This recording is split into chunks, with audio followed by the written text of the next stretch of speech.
Elena Garro, Los recuerdos del porvenir.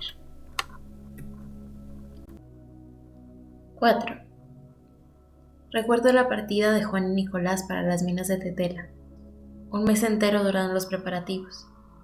Blandina, la costurera, llegó una mañana provista de sus lentes y su cesto de costura. Su cara morena y su cuerpo pequeño reflexionaron unos momentos antes de entrar en el cuarto de costura. No me gustan las paderes. Necesito ver hojas para recordar el corte, aseguró con gravedad y se rehusó a entrar. Félix y Rutilo sacaron la máquina Singer y la mesa de trabajo del corredor. ¿Ahí está bien, doña Blandina? La costurera se sentó con parsimonia ante la máquina, se ajustó los dentes, se inclinó e hizo como si trabajara. Luego levantó la vista consternada. No. Vamos allá, frente a los tulipanes. Esos helechos son muy integrantes. Los criados colocaron la máquina de coser y la mesa frente a los macizos de tulipanes. Blandina movió la cabeza. Muy vistosos, dijo con disgusto. Félix y Rufilo se impacientaron con la mujer. Si no la molesta, prefiero estar frente a las magnolias, dijo con suavidad y avanzó con su trote menudo hacia los árboles. Pero una vez frente a ellos exclamó desalentada. Son muy solemnes y me dejan triste. La mañana pasó sin que Blandina encontrara el lugar apropiado para su trabajo. A mediodía se sentó a la mesa meditando con gravedad sobre su problema. Comió sin ver lo que le servían, abstraída e inmóvil como un ídolo. Félix le cambiaba los platos. No me mire así, don Félix. Póngase en mi triste lugar. Meter tijeras a telas caras, rodeadas de paredes y de muebles ingratos. No me hallo. Por la tarde Blandina se halló en un ángulo del corredor. Desde aquí solo veo el follaje. Lo ajeno se pierde entre lo verde. Y sonriente empezó a trabajar. Doña Ana vino a hacerle compañía y de las manos de Blandina empezaron a salir camisas, mosquiteros, pantalones, fundas, sábanas. Durante varias semanas cosió afanosa hasta las 7 de la noche. La señora Moncada marcaba las prendas de ropa con las iniciales de sus hijos. De cuando en cuando la costurera levantaba la cabeza. Julia tiene la culpa de que los niños se vayan tan lejos y solos en medio de los peligros de los hombres y las tentaciones del demonio. En aquellos días Julia determinaba el destino de todos nosotros y la culpábamos de la menor de nuestras desdichas. Ella parecía ignorarnos, escondida en su belleza. Tetela estaba en la sierra, a solo 4 horas a caballo de Ixtepec, y sin embargo la distancia en el tiempo era enorme. Tetela parecía el pasado, estaba abandonada. De ella solo quedaba el prestigio dorado de su nombre vibrando en la memoria como una sonaja y algunos palacios incendiados. Durante la revolución, los dueños de los minerales desaparecieron y los habitantes pobrísimos desertaron las bocas de las minas. Quedaron unas cuantas familias dedicadas a la alfarería. Los sábados muy temprano las veíamos llegar descalzas y desgarradas a vender sus jarros en el mercado de Ixtepec. El camino que cruzaba la sierra para llegar al mineral atravesaba cuadrillas de campesinos devorados por el hambre y las fiebres malignas. Casi todos ellos se habían unido a la revolución zapatista y después de unos breves años de lucha habían vuelto diezmados e igualmente pobres a ocupar su lugar en el pasado. A los mestizos, el campo le producía miedo. Era su obra, la imagen de su pillaje. Habían establecido la violencia y se sentían en una tierra hostil, rodeados de fantasmas. El orden de terror establecido por ellos los había empobrecido. De ahí provenía mi deterioro. ¡Ah! Si hubiéramos podido exterminar a todos los indios. Sola vergüenza de México. Los indios callaban. Los mestizos, antes de salir de Ixtepec, se armaban de comida, medicina, ropa y pistolas. Buenas pistolas, indios cabrones. Cuando se reunían se miraban desconfiados. Se sentían sin país y sin cultura, sosteniéndose en unas formas artificiales, alimentadas solo por el dinero mal habido. Por su culpa, mi tiempo estaba inmóvil. Ya saben, con los indios mano dura, recomendó Tomás Segovia a los Moncada, en una de las reuniones que le hicieron para despedir a los jóvenes. Segovia se había acostumbrado a la pedantería de su bótica y repartía consejos con la misma voz que repartía los remedios. Ya saben, un papelito cada 2 horas. Son tan traidores, suspiró doña Elvira, la viuda de don Justino Montúfar. Todos los indios tienen la misma cara, por eso son peligrosos. agregó sonriente Tomás Segovia. Antes era más fácil lidiar con ellos. Nos tenían más respeto. ¿Qué diría mi pobre padre que en paz descanse si viera que extinguiera su bleva en el que fue siempre tan digno? Replicó doña Elvira. Necesitan cuerda. Ustedes no se vayan despacio. Tengan siempre la pistola en orden, insistió Segovia. Félix, sentada en su escabel, los escuchaba impávido. Para nosotros los tintios es el tiempo infinito de callar, y guardó sus palabras. Nicolás lo miró y se movió inquieto en su silla. Le avergonzaban las palabras de los amigos de su casa. No hablen así, todos somos medios indios. Yo no tengo nada de india, exclamó sofocada la viuda. La violencia que sopla sobre mis piedras y mis gentes se agazapó debajo de las sillas y el aire se volvió viscoso. Las visitas sonrieron, hipócritas. Conchita, la hija de Elvira Montufar, contempló a Nicolás con admiración. Qué dicha ser hombre y poder decir lo que se piensa, se dijo con melancolía. Nunca tomaba parte en la práctica. Sentada con recado, oía caer palabras y las aguantaba estoicamente como quien aguantaba un aguacero. La conversación se volvió difícil. ¿Sabe con Julia se encargó una diadema? Preguntó Tomás y sonrió para disimular la ira provocada por las palabras de Nicolás Moncada. ¿Una diadema?, exclamó sorprendida la viuda. El nombre de Julia disipó el tema escabroso de los indios y la conversación se animó. Félix no había detenido los relojes y sus manecillas tomaban el vuelo las palabras que salían de los labios de doña Elvira y de Tomás Segovia y las transformaba en un ejército de arañas que tejía y destejía sílabas inútiles. Ellos, ajenos a su propio ruido, se arrebataban excitados en nombre de Julia, la querida de Ixtepec. Lejanas llegaron las campanadas de la torre de la iglesia. El reloj del salón de los Moncada repitió el gesto en voz más baja y las visitas huyeron con la velocidad de los insectos. Tomás Segovia acompañó a doña Elvira y a Conchita a través de mis calles oscuras. La viuda aprovechó las sombras para hablar del tema favorito del boticario, la poesía. Y dígame, Tomás, ¿qué dice la poesía? Olvidada por todos, doña Elvira, solo yo, de cuando en cuando, le dedico algunas horas, en este país de analfabetos. Contestó el hombre con amargura. ¿Qué se creerá este? Pensó enojada la señora y guardó silencio. Al llegar a la casa de los Montufar, Segovia esperó galantemente a que las mujeres echaran los cerrojos y las trancas del portón, y luego retomó la calle solitaria. Pensaba en Isabel y en su perfil de muchacho. Es de natural esquivo, se dijo para consolarse de la indiferencia de la joven, y sin querer rima esquivo con altivo. Y de pronto, en medio de la soledad nocturna de la calle, su vida se le pareció como un enorme almacén de objetivos. Sorprendido, apretó el paso. Sus pies también marcaban sílabas.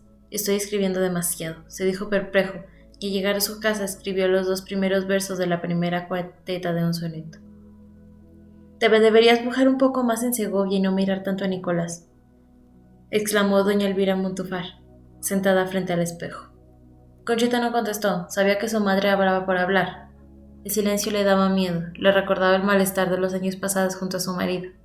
En ese tiempo oscuro la viuda se había olvidado hasta de su propia imagen. Qué curioso. No sé qué cara tenía de casada, le confiaba a sus amigas. Niña, no te contemples más en el espejo. Le ordenaban los mayores cuando era pequeña, pero no podía impedirlo. Su propia imagen era la manera de reconocer el mundo. Pero ella sabía los duelos y las fiestas, los amores y las fechas. Frente al espejo aprendió las palabras y las risas. Cuando se casó, Justino acaparó las palabras de los espejos y ella atravesó unos años silenciosos y borrados en los que se movía como una ciega, sin entender lo que sucedía a su alrededor. La única que tenía de esos años era que no tenía ninguna. No había sido ella la que atravesó ese tiempo de temor y silencio. Ahora, aunque le recordaba el matrimonio a su hija, estaba contenta al ver que Conchita no le hacía ningún caso. No todas las mujeres pueden gozar de la decencia de quedarse viudas, se decía en secreto. Te advierto que si no te espabilas te quedas solterona. Conchita oyó el reproche de su madre y silenciosamente colocó debajo de la cama de doña bandeja con agua para ahuyentar el espíritu del malo. Luego puso la magnífica y el rosario entre las fundas de las almohadas. Desde niña, Elvira tomaba precauciones antes de irse a la cama. Le daba miedo su cara dormida. y hundía la cabeza debajo de las sábanas para evitar que alguien viera su cara desconocida. Se sentía indefensa con su rostro dormido. Qué fastidio vivir en un país de indios. Se aprovechan del sueño para hacerle el daño, dijo avergonzada al ver que su hija, a esas horas de la noche, se ocupaba de tales menesteres en lugar de irse a la cama. Se cepilló los cabellos con energía y se miró asombrada en el espejo. ¡Dios mío! ¡Soy yo! Esa vieja dentro del espejo. ¿Y así me ve la gente? No volveré a salir a la calle. No quiero inspirar lástima. No digas eso, mamá. A Dios gracias, tu padre murió. Imagínate su sorpresa si me viera ahora. ¿Y tú qué esperas para casarte? Segovia es el mejor partido de Ixtepec. Claro que es un pobre hombre. Qué castigo oírlo toda la vida. Pero esa soy yo. Volvió a repetir, fascinada ante su cara, que gesticulaba en el espejo. Conchita aprovechó el estupor de su madre para irse a su cuarto. No sé cómo sé cuando cierro los ojos. Quería estar sola para pensar con libertad en Nicolás. En la frescura de su habitación podía dibujar la cara del joven, recuperar su risa. Lástima que ella no se atreviera a decir nunca una palabra. En cambio, su madre me hablaba demasiado. Rompía el hechizo. Tomás Segovia de marido. ¿Cómo se atrevía a decir semejante locura? Cuando Segovia hablaba, a Conchita se le llenaban los oídos de engrudo. Vio los cabellos de Tomás y se sintió tocada por la grasa. Si mañana mi mamá le nombra, hay un berrinche. Sus berrinches asustaban a doña Elvira. Se rió con malicia y acomodó la cabeza en el beneplácito. Debajo de la almohada guardaba la risa de Nicolás.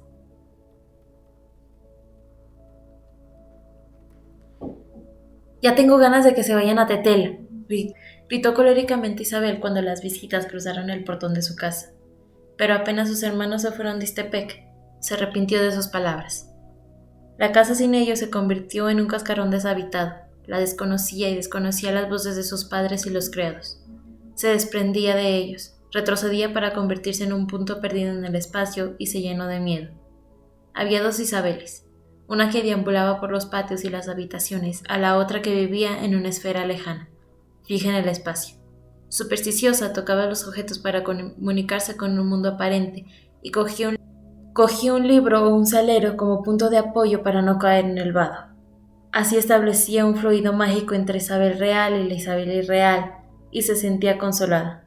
Reza, ten virtud, le decían, y ella repetía las fórmulas mágicas de las oraciones hasta dividirlas en palabras sin sentido. Entre el poder de la oración y las palabras que la contenían existía la misma distancia que entre las dos Isabeles. No lograba integrar las avemarías ni a ella misma. Y la Isabel suspendida podía desprenderse en cualquier instante, cruzar los espacios como un aerolito y caer en un tiempo desconocido. Su madre no sabía cómo abordarla. Es mi hija Isabel, se repetía incrédula frente a la figura alta e interrogante de la joven. Hay veces en el que el papel nos hace gestos. Su hijo la miró sorprendida y ella se ruborizó. Quería decir que en la noche había pensado en una carta que abolía la distancia que la separaba de la joven y que en la mañana, frente a la insolente blancura del papel, las frases nocturnas se desvanecieron como se desvanece la broma del jardín, dejándole solo palabras inútiles. Y anoche yo era tan inteligente, suspiró. En la noche todos somos inteligentes y en la mañana nos encontramos tontos, dijo Martín Moncada mirando las manecillas quietas del reloj. Su mujer volvió a hundirse en la lectura. Martín la oyó dar vuelta a la página de su libro y la vio como la vela siempre, como un ser extraño y encantador que compartía la vida con él, pero que guardaba celoso un secreto intransmitible. Le agradeció su presencia. Nunca sabría con quién había vivido, pero no necesitaba saber. Le bastaba saber que había vivido con alguien. Miró después a Isabel, hundida en un sillón, con su mirada fija en la llama de quinqué. Tampoco sabía quién era su hija. Ana, acostumbrada a decir, los hijos son otras personas, asombrada de que sus hijos no fueran ella misma. Le llegó certera la angustia de Isabel. Félix y su mujer, obstinados y quietos junto a sus quinqués, parecían desconocer el peligro. Isabel podía convertirse en una estrella fugaz, huir y caer en el espacio sin dejar huellas visibles de ella misma, en ese mundo donde solo la grosería de los objetos toma forma. Un aerolito es la voluntad furiosa de la huida, se dijo, y recordó la extrañeza de esas moles apagadas, ardidas en su propia cólera y condenadas a una presión más sombría que las que habían oído. La voluntad de separarse del todo es el infierno. Isabel se levantó de su sillón. Lo encontraba agresivo. A ella no solo el papel, la casa entera le hacía gestos. Dio las buenas noches y salió de la habitación. Hace ya 7 meses que se fueron. Olvidaba que sus hermanos venían a veces a Ixtepec, pasaban unos días con ella y luego regresaban a las minas de Tetela. Mañana le pediré a mi padre que los traiga. Y se echó la sábana encima de la cabeza para no ver la oscuridad caliente y las sombras que se integraban y se desintegraban en millares de puntos oscuros, haciendo un ruido ensordecedor. Nicolás también languidecía lejos de su hermana. En sus viajes de regreso a Ixtepec, al cruzar la sierra seca y árida, las piedras crecían los cascos de su caballo y las montañas enormes le cerraban el paso. Cabalgaba callada. Sentía que solo la voluntad lograría abrirle un camino en aquel laberinto de piedra. Sin la ayuda de su imaginación nunca llegaría a su casa, y quedaría aprisionado en las murallas de piedra que le hacían signos maléficos. Juan cabalgaba a su lado, contento de volver a la luz de su cuarto, a la tibieza de los ojos de su padre, y a la mano ascética de Félix. Es bueno volver a casa. Cualquier día no vuelvo más, prometió Nicolás con rencor. No quería confesarse que en sus vueltas al pueblo temía encontrarse con la noticia del matrimonio de su hermana, y que ese temor inadmisible la atormentaba, y pensaba que su padre los había enviado a las minas, no por su creciente pobreza, sino para obligar a su hermana a aceptar un marido. Isabel es traidora y mi padre es infame. ¿Te acuerdas de cuando me ahogaban en la poza? Sentía como ahora, con esta noche tan oscura encima de mí, contestó Juan asustado por las palabras de su hermano. Nicolás sonrió. Entre él y su hermana echaban a Juan en una poza de agua profunda y luego luchaban para salvarlo. Lo rescataban a riesgo de sus propias vidas y volvían al pueblo con él ahogado a cuestas, mirando a las gentes desde la profundidad de su secreto heroísmo. Eso pasaba cuando los tres compartían la sorpresa infinita de encontrarse en el mundo. En aquel tiempo, desde la edad de su madre, brillaba con una luz diferente mientras iba y venía construyendo abejas y margaritas. Algunos de esos días habían quedado aparte, señalados para siempre en la memoria, colgados en un aire especial. Luego el mundo se volvió opaco, volvió sus sonores penetrantes, la luz se suavizó, los días se hicieron iguales y las gentes adquirieron estaturas enanas. Quedaba todavía lugares intocados por el tiempo, con la carbonera con la luz negra. Años atrás, sentados en montones de carbón, huían estremecidos las balaceras de los zapatistas en sus entradas al pueblo. Ahí los encerraba Félix mientras duraba la invasión de los guerreros.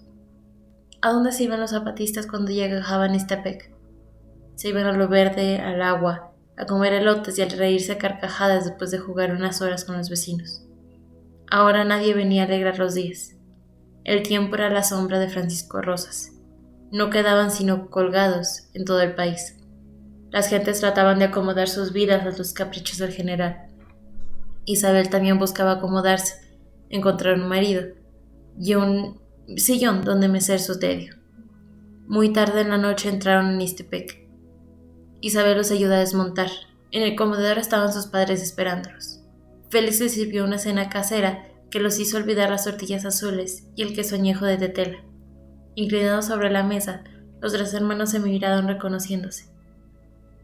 Nicolás hablaba solo para Isabel. Don Martín los oía desde lejos. Si no quieren, no vuelvan a la mina, dijo su padre en voz baja. Martín, estás en las nubes, sabes que necesitamos el dinero, contestó sobresaltada su mujer. El señor guardó silencio. Martín, estás en las nubes, en una frase que le repetía cada vez que cometía un error. ¿Pero acaso violentar la voluntad de sus hijos no era un error más grave que el perder un poco de dinero? No entendió la opacidad de un mundo en cuyo ciclo el único sol es el dinero. Tengo vocación de pobre, decía como excusa para su ruina progresiva. Los días del hombre le parecían de una brevedad insoportable para dedicarse al esfuerzo del dinero. Se sentía asfixiado por los cuerpos opacos que llamaban al círculo que formaba la sociedad de Ixtepec. Se desintegraban en intereses sin importancia. Olvidaba su condición de mortales. Su horror provenía del miedo. Él sabía que el porvenir era un retroceder veloz hacia la muerte y la muerte del estado perfecto, el momento precioso en que el hombre recupera plenamente su otra memoria. Por eso olvidaba la memoria de el lunes haré tal cosa y miraba a los eficaces con asombro. Pero los inmortales parecían satisfechos de su error y a veces pensaban que solo él retrocedía a aquel encuentro asombroso. La noche se deslizaba sin cesar por la puerta abierta del jardín. En la habitación se instalaron insectos y perfumes oscuros. Un misterioso río fluía implacable y comunicaba el comedor de los Moncada con el corazón de las estrellas más remotas. Félix retiró los platos y dobló el mantel. El absurdo de comer y conversar cayó sobre los habitantes de la casa y los dejó inmóviles frente a un presente indecible. «Yo no quepo en este cuerpo», exclamó Bingo desvencido y se tapó la cara con las manos como si fuera a llorar. «Estamos cansados», dijo Félix desde un escabel. Durante unos segundos la casa entera viajó por los cielos, se integró a la Vía Láctea y luego cayó sin ruido en el mismo punto en el que se encuentra ahora. Isabel recibió un choque de la caída, saltó de su asiento, miró a sus hermanos y se sintió segura. Recordó que estaba en Ixtepec y que un gesto inesperado podía reintegrarlos al orden perdido. «Hoy volaron el tren, tal vez lleguen». Los demás la miraron sonámbulos y las mariposas nocturnas continuaron su vuelo polvoriento alrededor de los quinqués. 5. Todos los días a las 6 de la tarde llegaba el tren de México. Esperábamos los periódicos con las noticias de la ciudad como si de ellas pudiera surgir el mínimo milagro que rompiera el hechizo quieto en el que habíamos caído. Pero solo veíamos las fotografías de los ajusticiados. Era el tiempo de los fusilamientos. Entonces creíamos que nada iba a salvarnos. Los paredones, los tiros de gracia, las ratas de colgar surgían en todo el país. Esta multiplicación de errores nos dejaba reducidos al polvo y al calor hasta las 6 de la tarde del día siguiente. A veces el tren no llegaba en varios días y corrió la voz: «Ahora sí ya viene». Pero el otro día el tren llegaba con sus noticias y la noche caía irremediablemente sobre mí.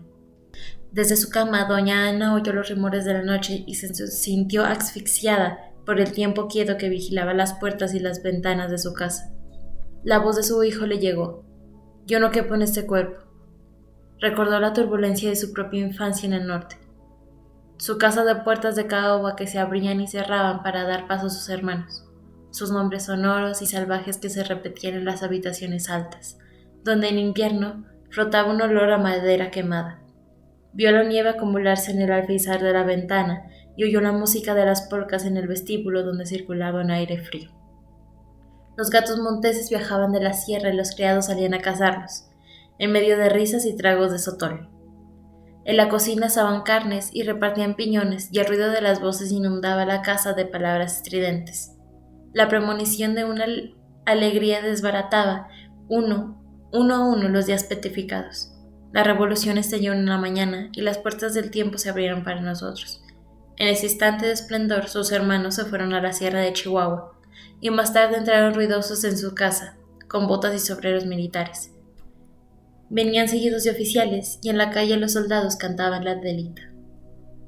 Antes de cumplir los 25 años, sus hermanos se fueron muriendo uno después de otro. En Chihuahua, en Torreón, en Zacatecas. Y a Francisca, su madre, solo le quedaban sus retratos y ella, y sus mamadas enlutadas.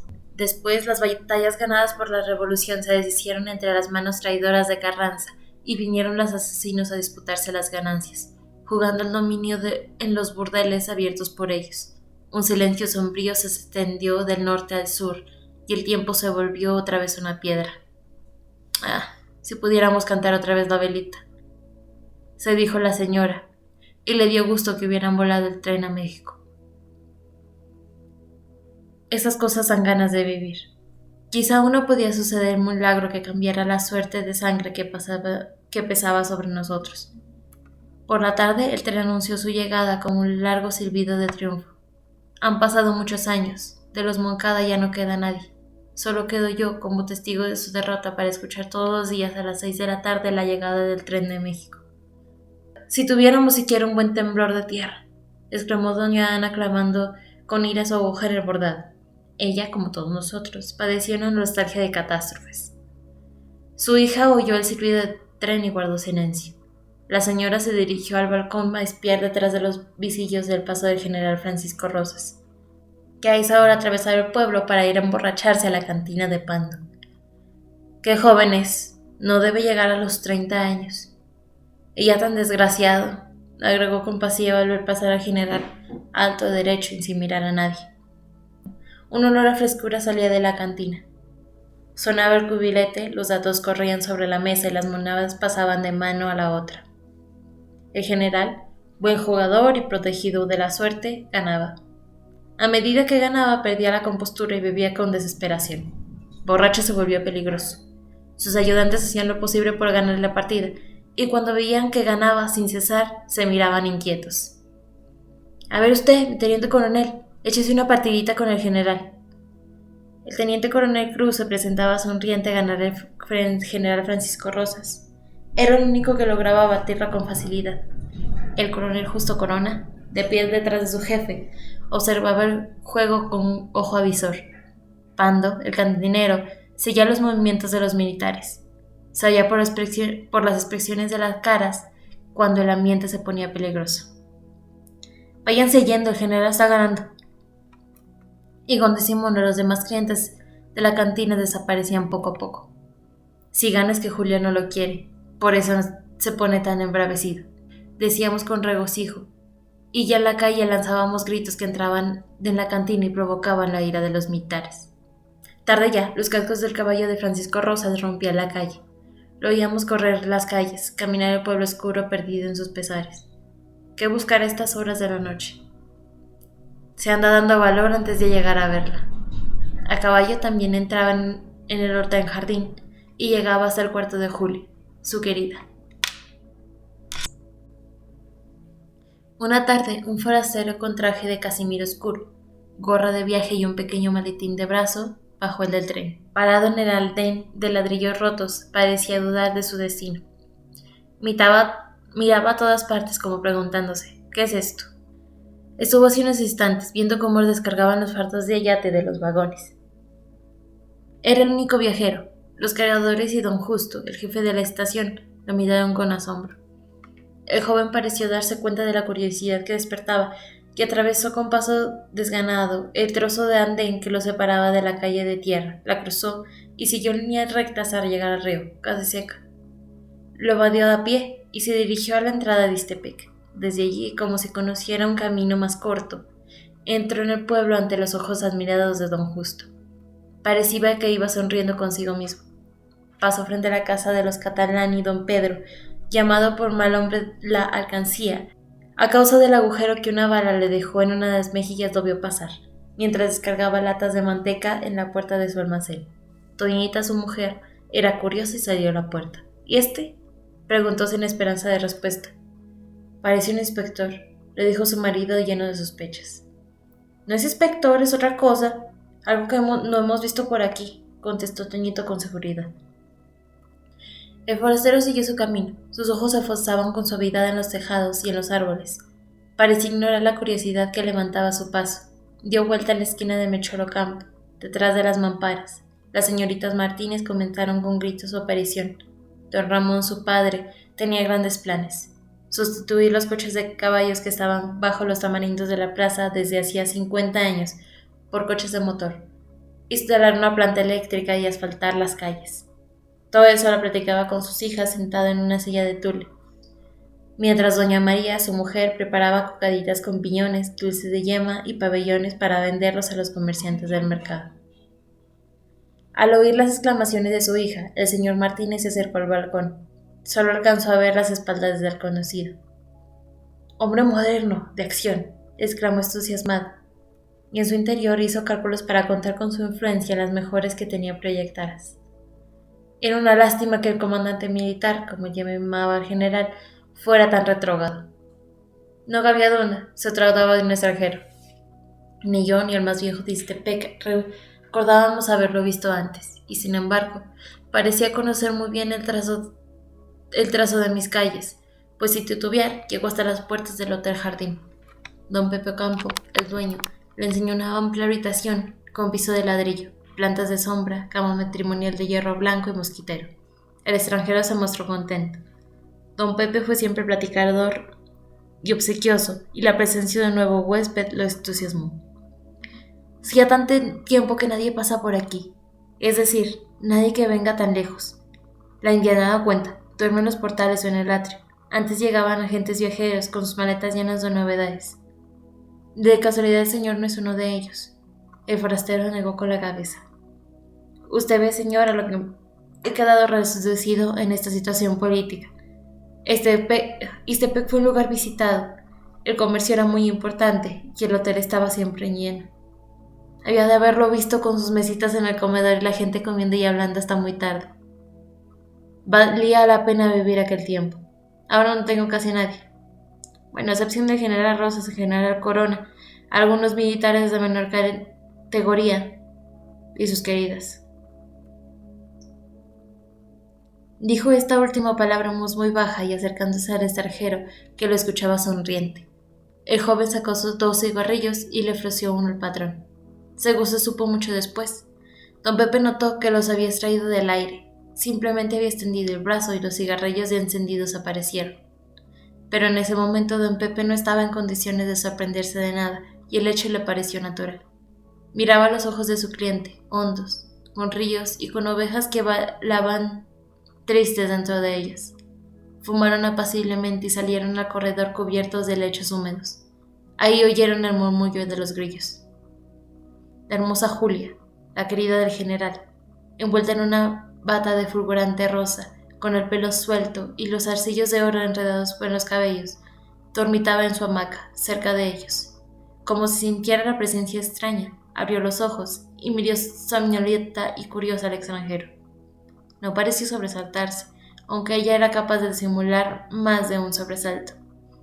Desde la tarde en que la vi desembarcar del tren militar, me pareció una mujer de peligro.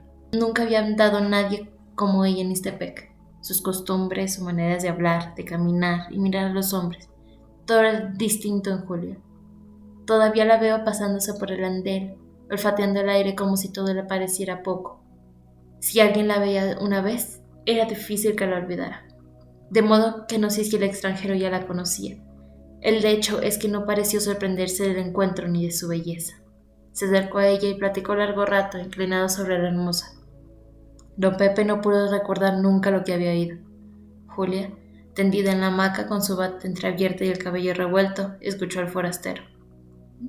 Ni ella ni don Pepe parecían darse cuenta del peligro que corrían.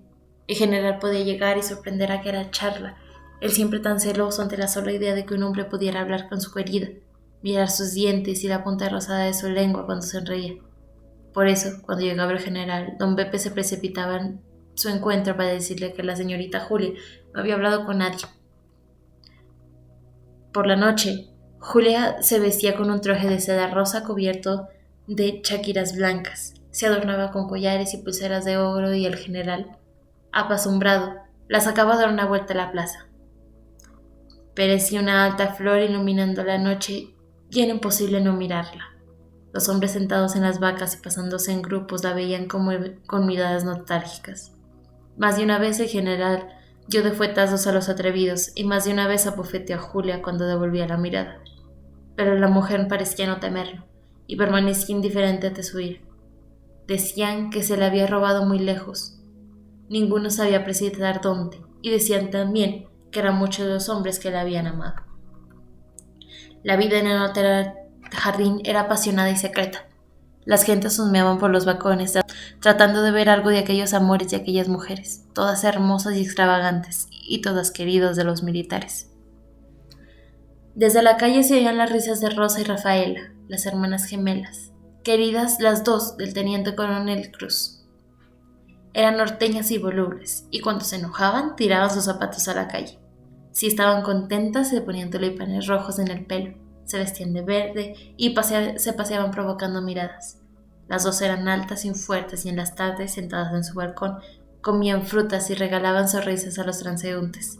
Siempre tenían las persianas levantadas y ofrecían generosas su intimidad a la calle. Allí estaban las dos, tendidas en la misma cama de colcha de puntilla blanca, mostrando sus piernas bien torneadas, y en medio de ellas el teniente coronel Cruz, acariciándole los muslos al mismo tiempo que sonreía con ojos turbios. Cruz era de buen natural y a las dos consentía por igual. La vida es la mujer y el placer. ¿Cómo quiere que las prive de lo que me piden si ellas no me privan de nada? Y se reía abriendo mucho la boca y mostrando sus dientes blancos de caníbal joven. Por mucho tiempo fueron a la sombra de Ixtepec los caballos grises con la estrella blanca en la frente que les regaló las hermanas. El teniente coronel había recorrido todo Sonora para encontrarlos tan iguales. Lo único que se debe cumplir son los caprichos. Un capricho contrariado mata. Así los pidieron mis niñas y así se los di. Antonia era una costeña rubia y melancólica. Le gustaba llorar. Su amante, Justo Corona, le llevaba regalos y serenatas, pero nada la consolaba y decían que en la noche padecía terrores. Era la más joven de todas y nunca salía sola a la calle. «Es una niña», exclamaban las señoras de Ixtepec, escandalizadas cuando los jueves y domingos Antonia llegaba a la serenata, pálida y asustada del brazo del coronel Corona. Luisa pertenecía al capitán Flores, y por su mal genio era temida por su amante y por los demás huéspedes del hotel. Era mucho mayor que el capitán, pequeña de estatura, de ojos azules y pelo oscuro. Andaba escotada y con los pechos sueltos. Por las noches, Julia le oía pelear con Flores y después salir al corredor y arrastrar sus tacones de arriba abajo. «Va, anda esa gata en celo. No sé qué le ve Flores», comentaba el general disgustado. Sencito le decía la enemistad que Luisa sentía por Julia y la querida de su asistente se le volvió antipática. «Has arruinado mi vida, canalla». Los gritos de Luisa atravesaban los muros del hotel. «Válgame Dios, va a ser la vida tan corta y gastarla así», comentaba Cruz.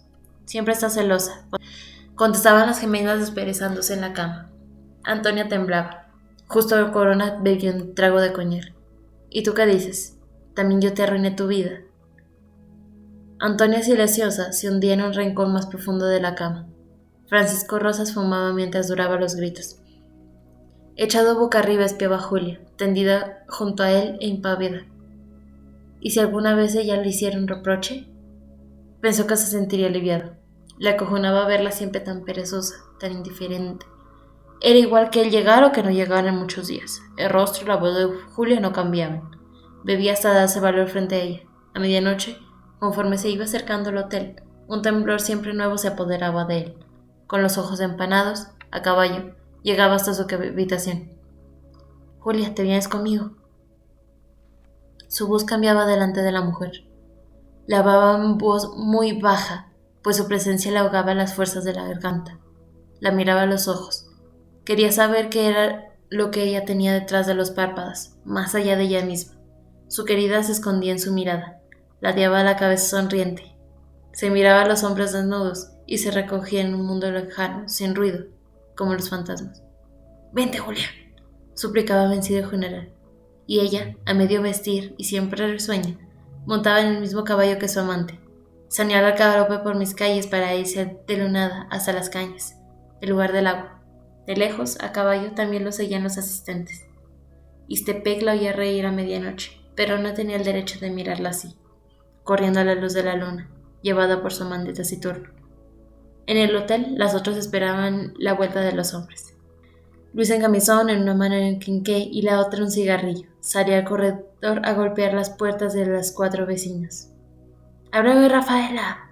Déjate de cosas y vete a dormir», le contestaban las gemelas. «Vinieron por Julia y no van a volver hasta que raye el día», suplicaba Luisa pegando los labios en la rendija de la puerta. «¿De ti qué te importa? Duérmete». «No sé qué me pasa, tengo el estómago frío». «Pues vete a buscar a Antonia. Es muchuelo como tú», contestaban las hermanas con la voz llena de sueño. Antonia desde el cuarto continuo escuchaba el diálogo y se hacía la dormida.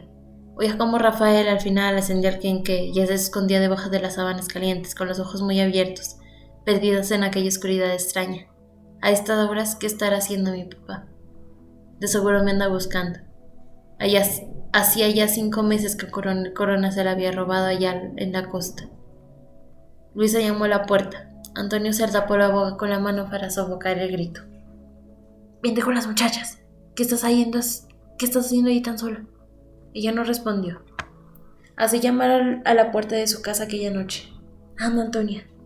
Ve a ver quién llama a estas horas», dijo su padre, y abrió la puerta.